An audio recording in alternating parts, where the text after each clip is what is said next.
Hi, Jason. Jeff, good to see you again. It's good to see you again. I've seen you before. I think we've seen each other previously, but some folks here may not have seen us. Right. We used to have a podcast that may have been downloaded in, 35, 36 countries. Sounds about right. We should nail that number down. Thousands of downloads, but they only heard our voice. So I think there was like one download in like Vietnam, and then they didn't tune back in. I don't know what happened there. They probably saw pictures of you, and you had 5 different color hair. That's true. They couldn't keep track of my personalities. Right. But I missed that podcast, Jason. The It's the Beer Talking podcast was really a lot of fun. The only thing better than a It's the Beer Talking podcast is the debut of New England Cooks. It's the Beer Viewing, if you will. Now they get to see our mocks. I'm not sure if this is going to get us more or less downloads, but we're gonna hope it's high. People like to listen to information about beer, and we're here to give you the best that we have all over New England, all over the world, but shooting right here in beautiful Green Mountain state of Vermont. That's right. We're going to talk about Vermont beers. We're going to talk about beers from Germany. We're going to talk about beers from just about everywhere, including from our very own fridge. Ooh, everybody might remember What's in the Fridge. That was my favorite segment of our podcast. Of course, I'm always thirsty, so I was always curious about what's in the fridge. I'm guessing you probably didn't stock that. Well, I did, Jason, because I knew you were coming by. Oh, so let's take a look at what's in the fridge. This is good news. Our focus today on the Oktoberfest beers are some of the best beers that people look forward to all year. This Marzen style is a very drinkable style. I think that people could drink all year, but they think of them in the fall, and that's why we're here. I think that's right. Some breweries do brew them year-round in Germany, but we're going to try one from the Green Mountain State first, so let's just kick it off. Yeah, everybody's remembers that noise from the podcast. Cheers. Cheers to you. Yeah. Or as we say, Prost. Prost. Prost. Prost. So our friends from Vonn Trap here in Stowe, Vermont, are very famous for not only having their Oktoberfest style out nice and early, but this year they're rolling it in these beautiful 12-pack cans in addition to how they always rolled it in 6-packs. And it's definitely one of the better drinkable local brands that we have to offer. And I'm proud that this is the first beer on the debut of this show. That's right. The only thing that I didn't like about this beer, Jason, the only thing I've ever not liked about this specific beer is that it didn't come in 12 packs. Oh. And now I can just grab a 12 pack instead of grabbing 4 6-packs and having the clerk look at me like, what's this guy up to this weekend? Easy peasy. It's getting earlier and earlier every year, folks. You gotta gear up for it. Most people think of Oktoberfest beer. They think they're going to be drinking it in October, and in fact, I know my friend here is going to offer some history behind it. But some of you probably know that the true Oktoberfest is actually in September. But there's more history to it than just that. Yeah, let me set the stage for you, Jason. All right. So it's 1810. Okay. Okay. You remember that? Yes. Okay. 1810, we've got Crown Prince Ludwig I, if you're counting. He's the first. Oh. And he's going to marry Princess Therese of Saxony-Hildburghausen. And their marriage is going to be big. They're right in Munich. They're going to throw a big party. Oh. And they're going to invite the whole town. And the whole town comes out, and they love the Crown Prince. They love the princess. They have this great party in the fields outside of the town. And it was such a hit that the following year, they said, let's throw an anniversary party and do it all again. Pretty fun, right? Same way I do my anniversary party every year. You invite the whole town, right? Yeah. And they got to bring beer. Right. So we fast forward a little bit. We start adding things like an agricultural show, right? We're in Vermont. We love agriculture. We love going to the ag show. Yeah. And then they said, why don't we add some amusements? Why don't we add some rides and some horse racing? Wow. Now it's really getting close to my anniversary party, a carnival, if you will. The horse racing for the Strempex anniversary. I love it. I don't think I've been invited to that. That's right. So we're going to fast forward. Now it's 1872. And so we've been doing this party for a few years now. And it's getting more and more popular. And the breweries have started coming and setting up a tent and selling beer. Well, Spaten is there. And they sell out of their Dunkel, their brown lager. They sold out. And so they rush back to the brewery, Jason, because they can't just not have beer, right? I mean, that's part of the whole thing. Right. So they rush back to the brewery and they grab this beer that's in the tanks. It's essentially a Bock lager. It's a really strong Vienna style lager. Right. But darker. But less dark than the Dunkel, but darker than the regular Vienna. Right. And so they rush it back and they start selling it. But Jason, get this, it's stronger in alcohol. Oh. So they charge a little bit more for it. And it's a huge hit. Yeah. Everybody loves it. Everybody's talking about Spaten's newfangled beer. How strong is it?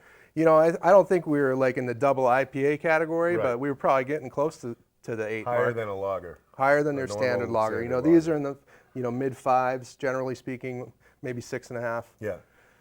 And everybody loved it. So that style became what people started brewing and evolved into the Marzen style Marzen. that we all kind of know and love as that nice, deep, amber Oktoberfest. Yeah. This is great. And we'll give you a couple of examples here. The colors in some of these Oktoberfest beers, they can vary. You know, it's a roasty, toasty malt. But let me just pour one of these Weihenstephaner Fest beers here, and you can see how, in fact, that's a little on the golder side. But what Jeff was talking about was, more of an amber in the Vonn Traps, and you can see how that one's just a little bit darker, but same style of beer. Both very, very drinkable. The ABVs usually stay in that 5 to 6% range, so that, as these folks did in some of the stories that you were describing, they had plenty in a row. They did indeed, and I'm glad you brought up the Weihenstephaner Fest beer because that's a unique one. You notice it's not called Oktoberfest. Right. Well, in Germany, the term Oktoberfest is protected and has to be breweries within the city of Munich can call it Oktoberfest. There you go. Weihenstephan is in Freising, which is just in Bavaria as well, just outside though, and so they choose to call it Fest beer. And this color difference that you've pointed out is an evolution of the style again, where in the 1990s, roughly, this amber style kind of started to fall out of favor, drinking favor, and so they developed a lighter style Fest beer, and that's where you get this kind of like golden, but still malty, still has that malty character, just not as amber. And I poured, in contrast, the Narragansett Fest beer, yeah. just Fest actually, to complement that and to show that the color difference. So these are just a few of the beers, Jason, that are coming out for Oktoberfest. So why don't you tell the folks at home what else we can expect? Well, Narragansett, those of you that don't know, they have a brand new brewery in Rhode Island, and it's not just a tall boy anymore. It's something that, they can spread the love. In this case, a Fest beer. They're doing great with their shandies and so on and so forth. So it's only out for a short period of time. I encourage you to try that. Here in Vermont, just alone, 14-star brewing company.